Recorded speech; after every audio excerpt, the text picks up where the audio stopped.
Okay, so today is the second day of Shvat. And we are learning Shmuel Aleph, chapter 1, verse 16. And I was thinking. that doesn't matter. Doesn't matter. Don't worry about it. Yeah, go ahead. Nothing. It doesn't matter. Yeah, go ahead. Shmuel was during the period of, he grew up during the period of Judges. He was the last of the judges. Okay. The very last of the judges. And he was the start of the prophets, right? He was, the start of a certain type of... And he crowned the first two and kings. He crowned the So first he king. actually bridges He bridges... three parts of the Bible. Absolutely. Yeah, he was the center of a lot of... Yeah, absolutely. And he only lived 51 years. It's an amazing 52 years, yeah. 52 years. Yeah, so Shmuel was amazing, absolutely, and hopefully today we're going to get him born, and we'll see what happened. So, where do we stand? We stand in the midst of Hannah's discussion with Eli. Hannah was married to Elkanah. She didn't have children. Elkanah took another wife, Dinah. She gave him 10 children, 10 boys, and she was really upset, and she wanted a child as well. So she went to Beit HaMikdash, to Mishkan Shiloh, and davened a lot, to a point where Eli Cohen, who was became the high priest on that day. So Eli Cohen thought that she is drunk. So much davening, so much more than he would imagine that she should. And the way she was praying, we learned from her a lot of things, a lot of halachot in prayers, prayer halachot, halachot tefillah, how to daven, how to say, what to say, how long to say, exactly. And so she basically told him, "No, I'm not drunk. I am, and I didn't drink anything, and I'm just pouring my heart to God because I'm looking for a child." So that's where we stopped last time. And so she's saying, "Al titen," and then she's continuing to say to Eli, "Al titen et amatcha lifnei bat blial." Don't put your servant, myself, in front of a bat blial. Bat blial is like a hoodlum, the daughter of a hoodlum, basically. Don't consider me. I don't know how to translate it, but base woman. Don't consider me a what? A base? A base woman. A base woman. A common. Yeah, a person who is not exactly straight, is not exactly up to par with what they should be. The question here is, it should have said, "Al titen et amatcha lebat blial." What is lifnei in front of? So one of the explanations is that she did not want him to spread the word that she is supposedly drunk, because Pnina, who was her trouble at home, always laughed at her, always made her miserable, and now she will have another thing to shame her with. So she was trying to save that, and told him, "Listen, I really was not drunk. Ki mirov sichi v'chasi dibarti adena." All I did is I was really upset, and I was upset because I was made upset by Pnina and by my situation. And I'm standing here and talking in front of God. So she was sort of... She was chuckling. She was chuckling. I don't know. Interesting. It's like a drunk person weaves. Yeah, maybe. And she was very, very strongly, answered very strongly to Eli. So there is no misunderstanding as to the fact that she is not drunk. Vayan Eli, So Eli tells her, Vayomer, Lechi leshalom.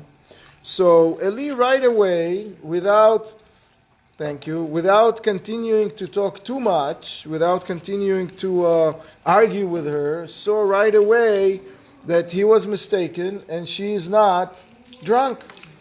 And he's telling her, Lechi leshalom. What does it mean, Lechi leshalom? You can go back home. Now, if you recall last time, we ended with some sort of a threat. Not last time, actually, two weeks ago. She was threatening to force, so to speak, God to give her a child. How do you force God to give a child? Is if she would, she thought she would go and be with another man, just together, but not doing anything wrong, just be in a room alone in another man, and get the her husband Elkanah to be jealous. She was with Eli? No, not with Eli. No. She was threatening Elkanah. She was threatening to listen. If it's not going to go good way, the right way is going to go the bad way, but the bad way is maybe the good way. She was threatening to be chidut, together alone with another man, other than her husband, which will result in her husband telling her, don't do it, which then she will do it again, and then her husband will be forced to bring her to the Bet HaMikdash again to drink the Maim of Sotah. And the Maim of Sotah has the a special quality to it that it checks the person if they are truthful or not. If they said, she said that I didn't do anything, and he said, people saw that you were together with this, John Doe in a separate room alone, and the water will determine if you're right or wrong. Now, if she would actually did something wrong with that man, with that other man, the water would eventually kill her. And if not, she will be upgraded to if someone doesn't have children, they will get children. If they have ugly children, they'll have beautiful children. It upgrades the status of the person. So she was threatening, listen, I need a child, and I'm going to get the child. So if it's not, by hook or by crook, exactly. So Eli tells her, you don't need to do it. Lechi leshalom. You can go home in peace. No need to do any shenanigans or any drastic measures. What you've done so far is good. And he right away, so he feels bad. Okay, he feels bad because he was suspecting that she was not acting right, that she's, that she was drunk in the Bet HaMikdash. Now, when someone is suspecting another human being, a friend, of doing something wrong, of being, and they ended up being wrong themselves, and that person didn't do anything bad, they need to make sure that the person that they accuse, that the accusee, is forgiving them. Because, you can't really continue such a relationship. It's not right to accuse someone and move away. That's why, by the way, nowadays, on the internet, it's very easy to start shaming people when you don't know which fake news you read, the real fake news or the fake news, and start shaming people, and then once it's gone out and it's, a million people saw it, it's very difficult to undo it. Now, the rabbis are telling us that not only a person needs to make sure that whoever they accused is forgiving them, they have to now bless them. So now Eli is supposed to bless Hannah would give her some sort of a blessing. So he tells her, "Ve'elokei Yisrael iten et shelatech asher sha'alt mi'imo." And God, the God of Israel is a phrase that was first introduced by Yaakov. Okay? So the God of Israel, just like he helped Yaakov and his wife Rachel who had the same trouble. Iten et shelatech, he will give you your request, your question, your quest. Asher sha'alt mito, whatever you requested when you were davening. Now, is that a blessing or is that a statement? So it's a statement. It's not a blessing, it's a statement, because Eli Cohen had Ruach HaKodesh. And Eli Cohen basically gave her a promise. He gave her a promise from God that came to him through Ruach HaKodesh. And he was that kind of a person that, when he, as a human being, was suspecting of something, and then he realized it's not, and he got this infusion of Ruach HaKodesh, it turned everything around right away. No, he was not, there was no ego involved, and he was right away, giving her the proper blessing, the proper promise. Now, shelatech is written in a funny way. It's missing an aleph. Missing an aleph. Why is it missing an aleph? So the rabbis are saying that he promised her. What was she asking for? She was asking for a child. She was asking for a child that will serve God, and a child that's going to be a special person. How did she say it? Zera Anashim. Someone who is really, really a special Yireh Shamayim. A person that's going to be a religious dude, very religious. So this is one thing that Eli could not promise her, because God is not producing in human being robots. Robots are the animals. They are, programmed to do what, all lions are doing, the same thing. Humans have bchira chofshit. We have the ability to select, to elect what is that we're going to do. And v'yirat shamayim, serving God and being fearful of God and loving God, all of those type of mitzvot that are coming from the heart of the Jew, yirat shamayim, it's only up to the human being to do. God is not creating someone who has yirat shamayim. This is up to the person. So Eli told her, you're going to be promising you a child. God is promising you a child, but for him to act properly, that's up to him. So that's the aleph is missing. One thing is missing over there. Vatomer, תמצא שפחתך חן בעיניך, ותלך האישה לדרכה, ותאכל, ופניה לא היו לה. עוד. So, she's basically, she asked Eli, so from now on as well, I'm asking you to be, to look at me in a favorable eye. I would like that not only that I'm going to get a child, but I'm going to be able to raise him properly. Again, as he mentioned to her that there are things that he cannot promise, so she was asking more, sort of squeezing as much as possible. Yes, I understand Yirat Shamayim, you can't promise. You can't promise there will be a God-fearing man, but help me raise the man, the kid. Now, as we recalled before, she was in a bad mood for a long time because of lack of children, right? She was married to Elkanah for 10 years. Then Pnina was married to Elkanah for at least 10 years, enough to produce 10 children. So it's like 20 years of misery at least that they're, and this, I don't know how long after that was, but at least 20 some odd years of living in such a miserable situation. So her face was, when someone is in a bad mood for 20 years, their face changes to look upset. A lot of wrinkles. A lot of wrinkles. So her face changed.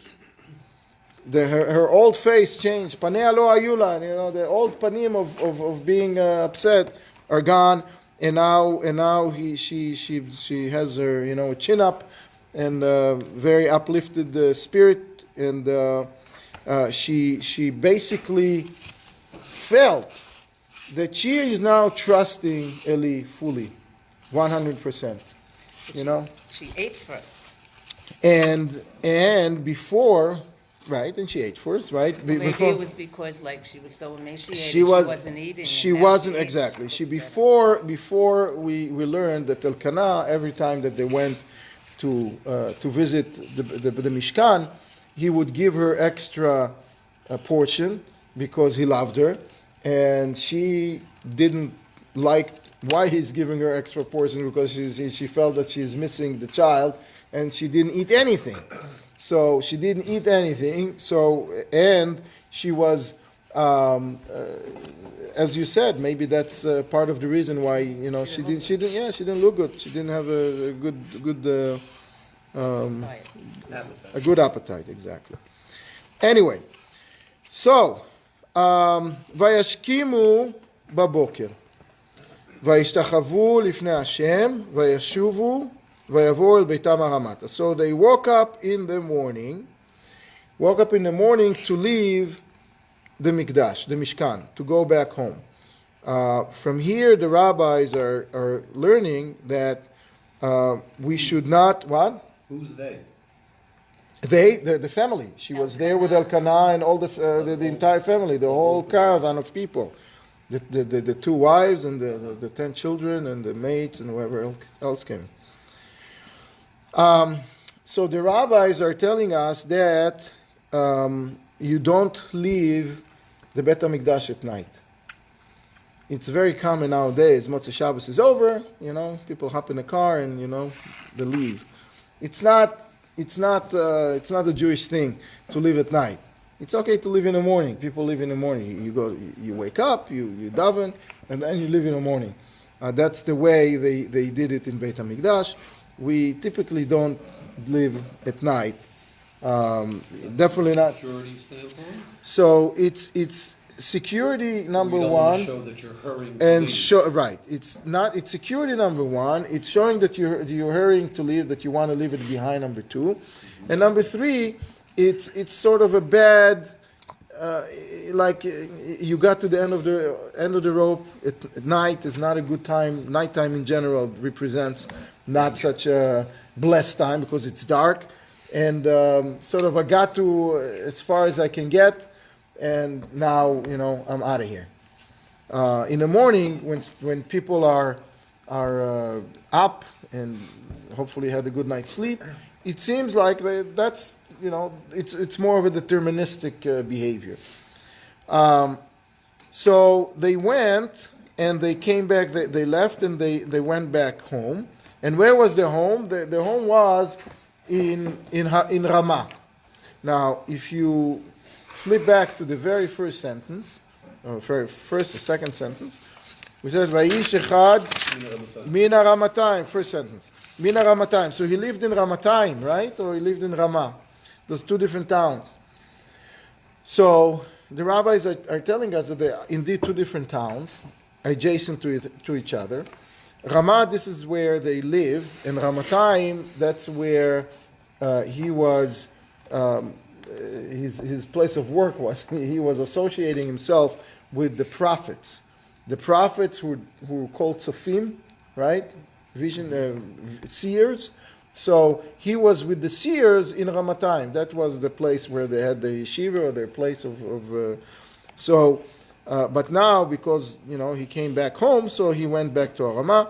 Vayeda Elkanah et Chana ishto vayizkarei Hashem. So Elkanah had a relationship with her only after they got home. Again, this is something that teaches us that not when you're on vacation, when you go to relax, but when someone is traveling during the travel period, when it's hard on the body, the actual travel, people should not have a relationship, couples. And but once they got home, so he had a relationship. He had the relationship Vayizkarei Hashem. So Vayizkarei Hashem tells us that God remembered her.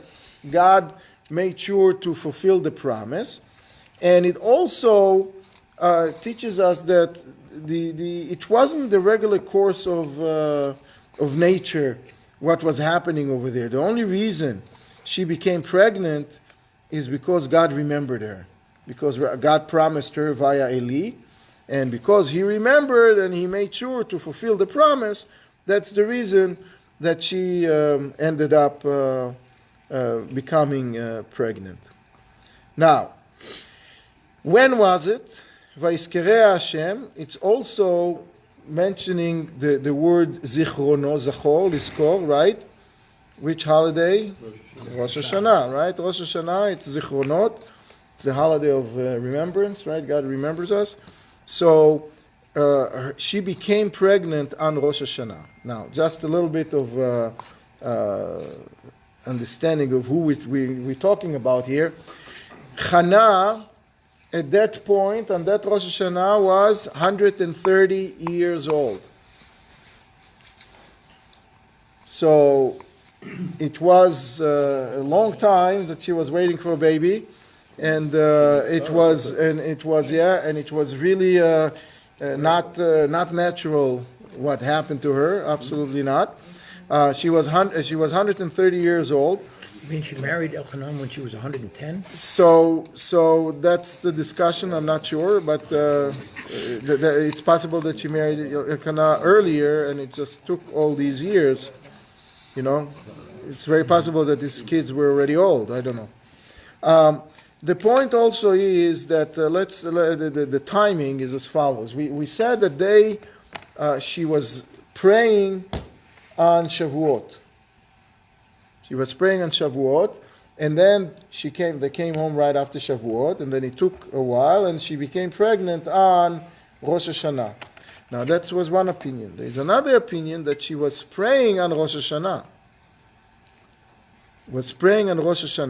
And according to that opinion, the next few words, Vayilu tkufot hayamim, that after a while, after a bunch of days, and yamim is usually, in the Torah, when you say yamim, you means a year.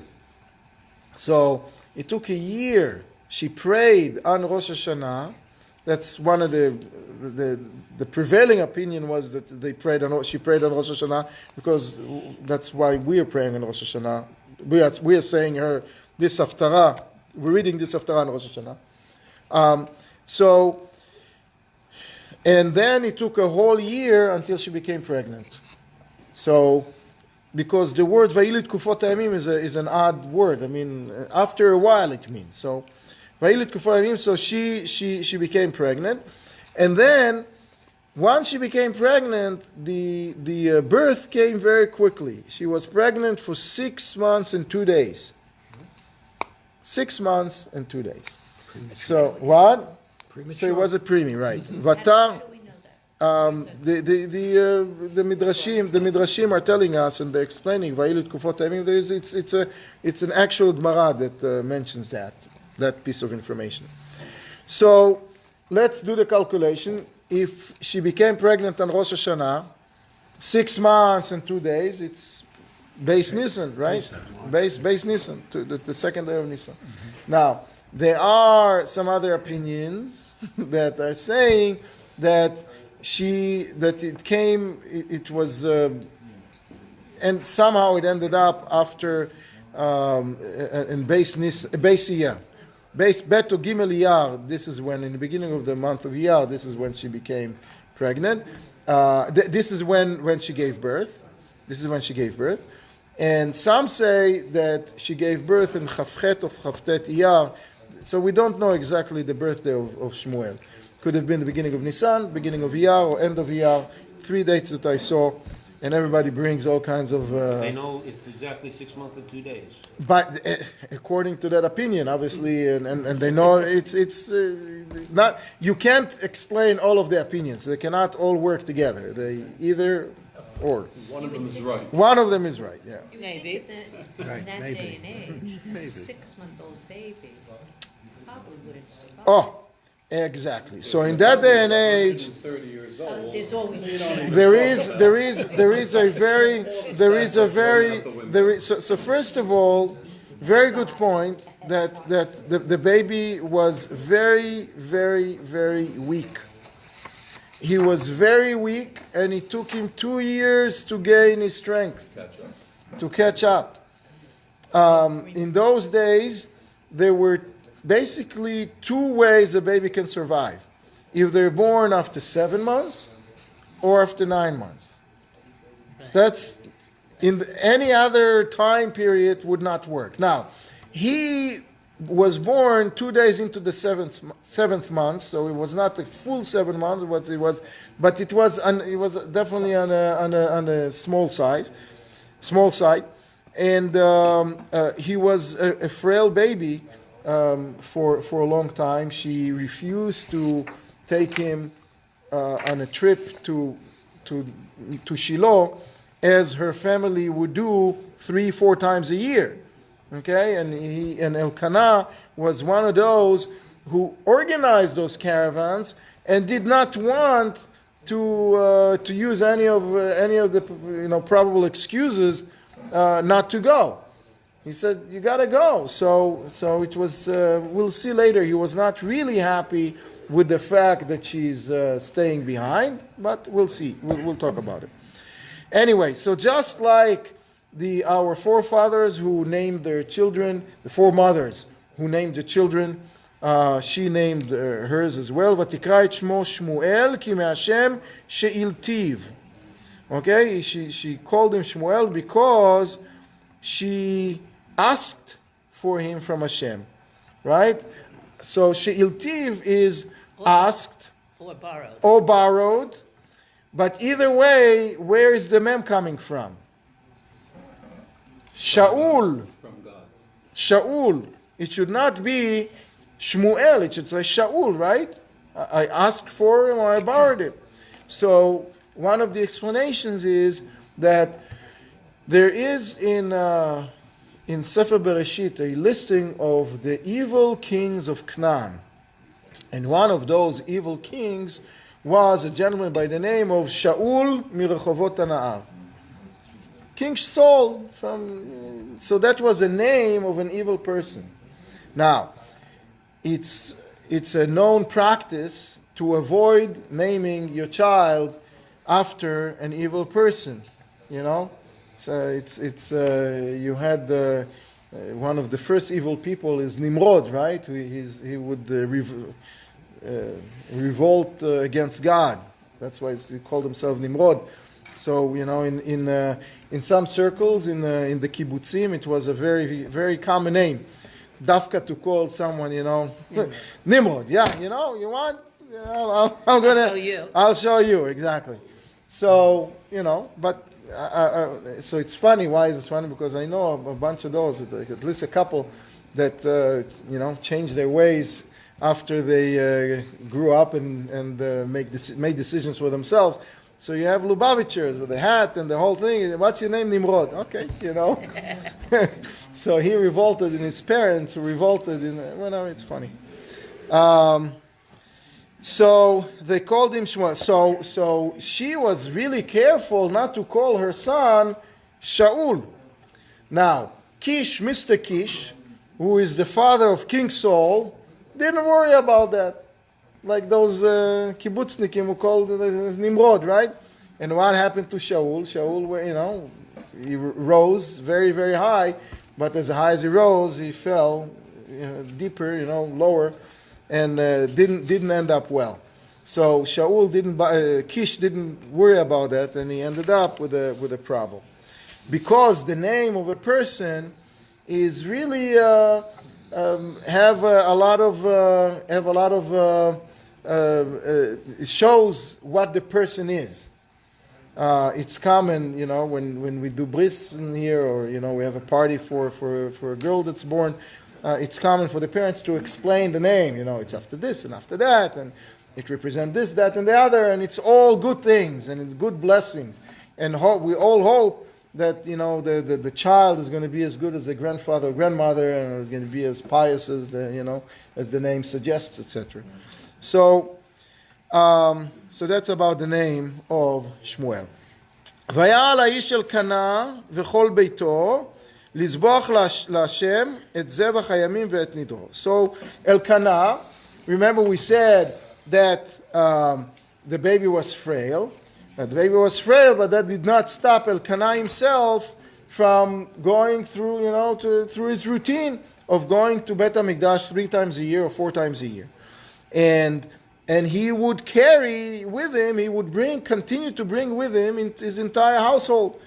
And what did they do? So they went to Lizboach Lashem, they went to sacrifice to God, et Zevach Hayamim, the sacrifice of the day. What is the sacrifice of the day? So we know that in the three regalim, they are, at the very least, as soon as somebody comes in and sees on the first day of Yom Tov, sees the Beit HaMikdash, it says in the Torah, "Velo yirau et panai rikam." You cannot come empty-handed, because it's actually a mitzvah taseh, and if someone doesn't do it, and the way they're sort of bypassing a mitzvah taseh, which is not a good thing.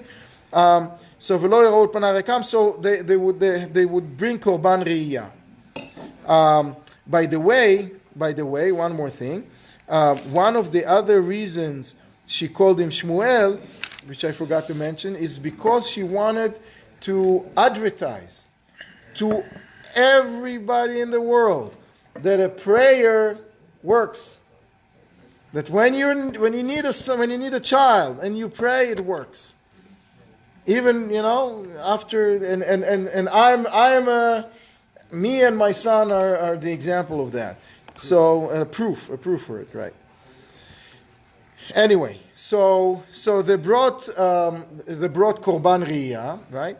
There are three korbanot that people need to bring.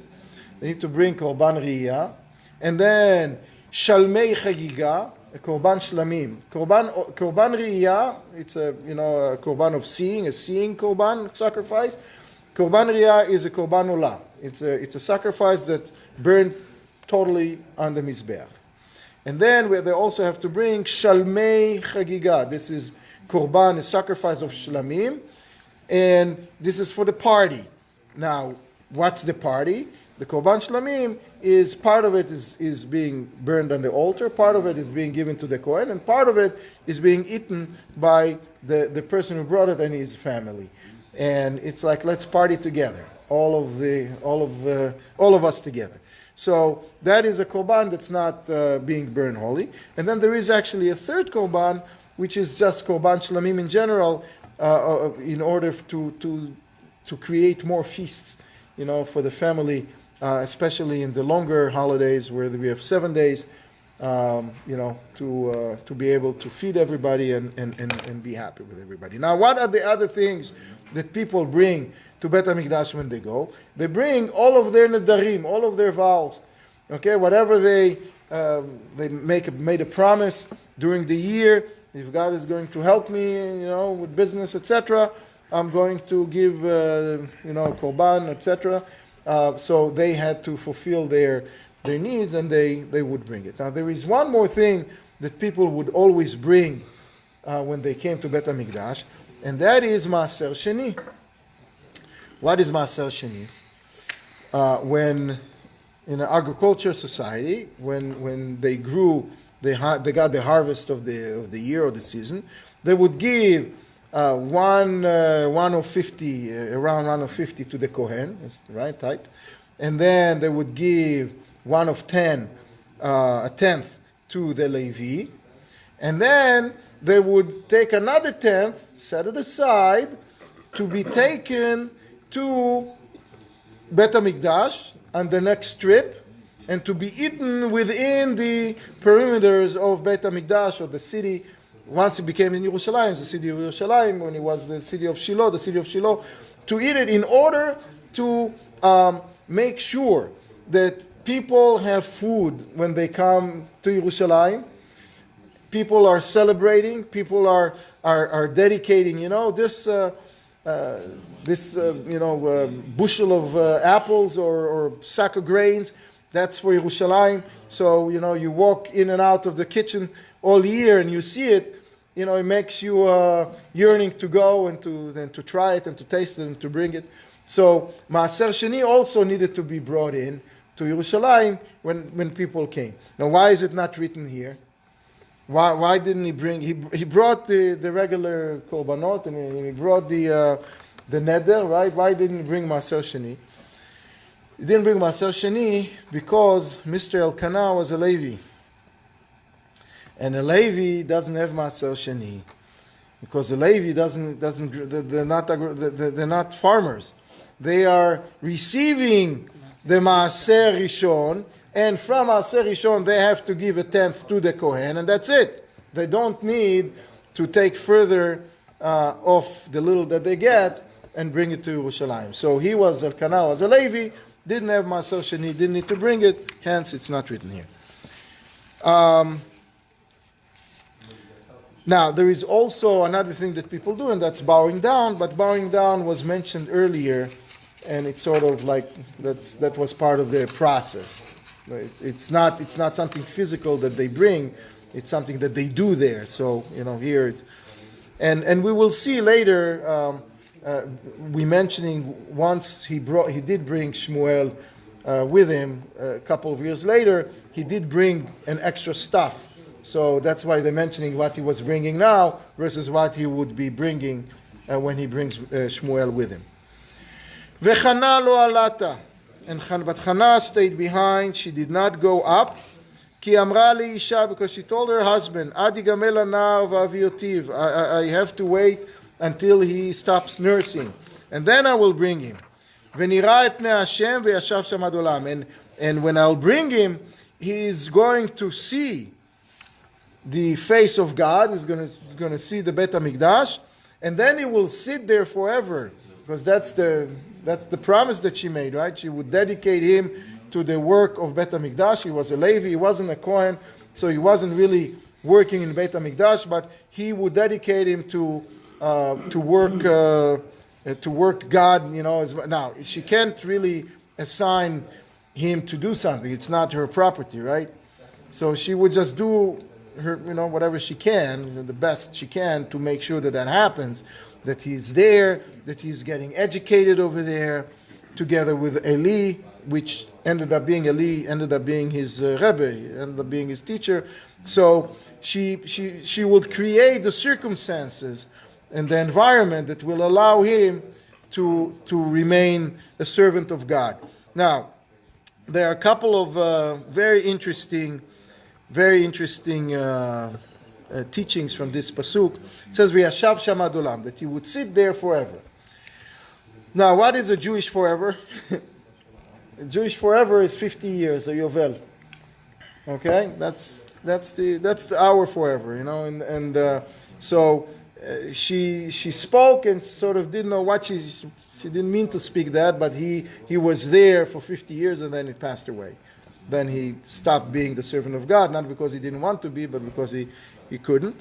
So that's number one. Now, there are sayings that V'yashav sham ad olam, that means that he stayed there forever. But not just forever, 50 years, but really forever. Now we are, if you recall in Kabbalat Shabbat, what are we saying? Moshe ve'Aaron bekohanav, u'Shmuel bekorei shmo. Right, we're mentioning that Moshe and Aaron were the priests of God, right? And Shmuel were from the ones who were calling God. And what is the next phrase? Kor'im el Hashem. They are calling, not in past tense, present tense. They are calling now. Right now.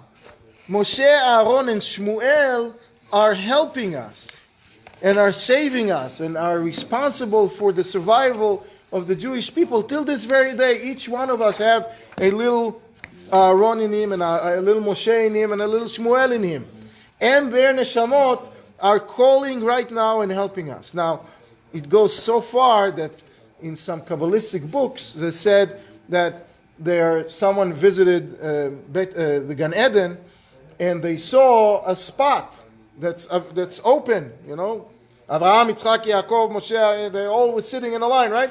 And there was a spot open. Whose is this? Oh, that's Shmuel. Where is he? He was here, but he left. He didn't stay in Gan Eden. He came back to Beit HaMikdash. He came back to Beit HaMikdash, and V'yashav sham ad olam, and he stayed there forever until the destruction of Beit HaMikdash. He was in Beit HaMikdash helping us, if not physically, spiritually. So, Shmuel is really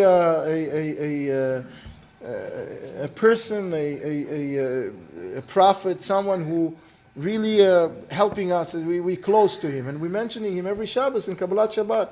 You know, we have a lot of candidates to mention, right? And we're mentioning only a few, and he is among them. And one of the reasons he was so dedicated to us and so dedicated to the place, it's because of the prayer of Hannah. Because what she gave him in his DNA is something that she had, this total dedication and devotion to God. And even though she was 130 years old and she got a child, after so many years, she promised to give him to God. She fulfilled it as long as he was able to, to stand the Acela train to Yerushalayim of that day. So she gave him this dedication and devotion to God. And that's, by the way, another reason why we are reading the Haftarah, reading the Sipur on Rosh Hashanah, because this is when we have to evoke within ourselves this dedication to God, within ourselves the Chana that we have, the Shmuel that we have, in order to cross the next year, in a better way. Vayomer la Elkana isha, asi atov be'enayich, do whatever is you see fit in your eyes. This is a classic answer, right? Do whatever you want. What? Leave me alone. He was not happy. He was not happy because he really wanted to take the risk to go. What? He was the advertiser, right? He cannot be that the guy that is creating all these caravans that go to Bet HaMikdash. His wife is. People will think that she's, just found a reason not to. So but he realized that this is not a simple situation, and he told her, do whatever you think is right until he's no longer nursing. Shviat gamlech oto, ach yakem Hashem et dvaro. So as long as God will fulfill His promise, so he was actually sort of praying as well that God is going to fulfill His promise. And what was the promise? That the boy will be born, right? But the boy was born. So what there to fulfill again? So the rabbis are telling us that there were several kids that were born from a special bracha.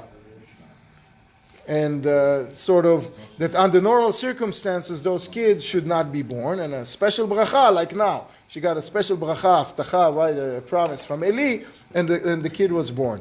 We have the other famous stories of the Shunamit, that Elisha was promising her to that she didn't have a child, and she prepared a place for Elisha to come, whenever to stay in her house when he passed by, and he gave her a promise to have a child, and she got a child, but the child was 15 years old or so, and then he died.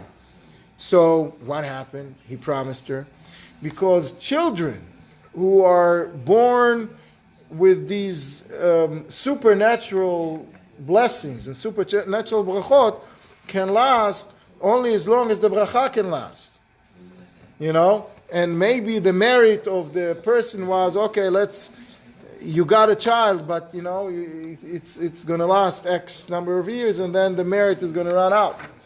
So she was afraid. He was afraid that this is the temporary. It's not going to work out for the long run. So he said, "Ach yakem Hashem et dvaro." As long as God will fulfill His promise, stay home and nurse the child, but let's God really fulfill His promise and not just give us a child for 2, 3, 4 years, and. ותשב האישה ותנק את בנה עד גומלה אותו. So she sat down and she nursed the child until he finished nursing. And at that point, ותעלהו עמה כאשר גמלתו. So she brought him up. She brought him with her to Shiloh, to Bet.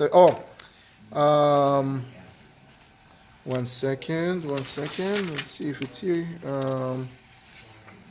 I just wanted to. There was somewhere here. Did we say Bet Hashem somewhere? I just don't want to forget this. I don't know. Anyway, so ותעלהו עמה כאשר גמלתו בפרים שלושה ואיפה אחת קמח ונבל יין here ותביאהו בית השם שילה והנער נער.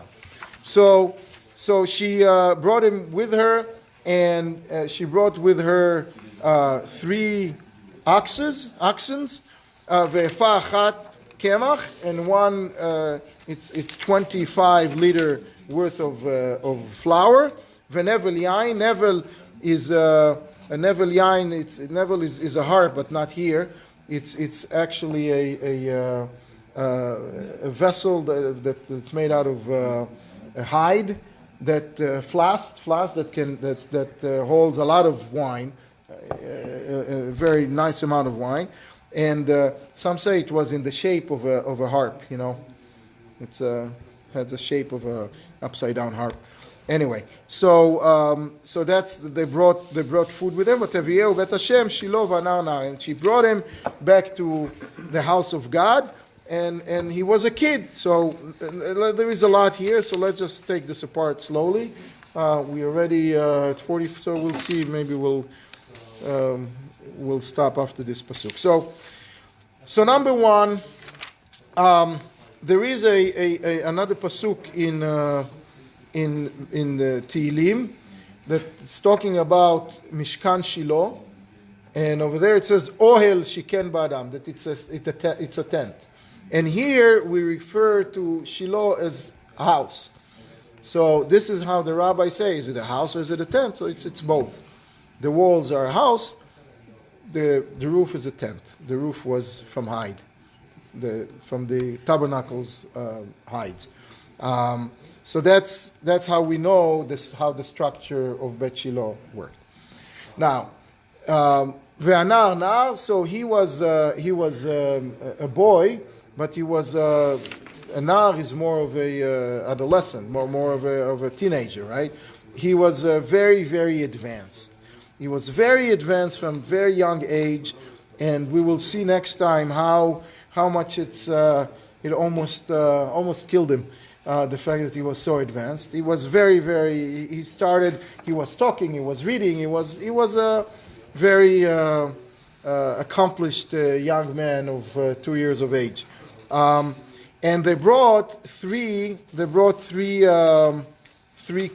oxen. Now the 3 oxen were for. Some say that they were all for those 3 korbanot that we mentioned. When you go to Beit HaMikdash, you need to be 3, right? Some that they only sacrificed one ox, and the other 2 oxen were for the party, for the family to feast on and to be thankful to God. Now, there is a whole calculation of how many. When we bring korban olah, we have to bring also solet esroni. We have to bring some. It's solet is the best of the wheat, the best of the flour, and it's a certain amount, 2.5 liters, and from that 2.5 liters, they made certain baked goods, and would bring that baked goods together with the sacrifice and burn it on the altar. Okay. Now those baked goods were made in a very special way. They went through 11 sifters in order to get really the best of the best of the best. Okay. So from one ephah, you basically had from one. So an ephah is 3 slaim, and from 1 selah, you had left only a tenth of an ephah was remaining to actually make the baked goods. The rest of it was not thrown away. The rest of it was given back to the family, and the family would just make falafel pita from it, or whatever. They'll eat it. Not as a holy thing. So they brought in a lot of food And there is a whole calculation. They brought in much more than they needed.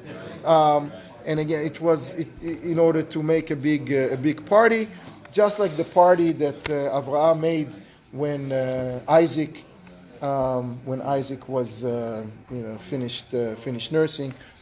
We'll talk about the party and whatever happened later.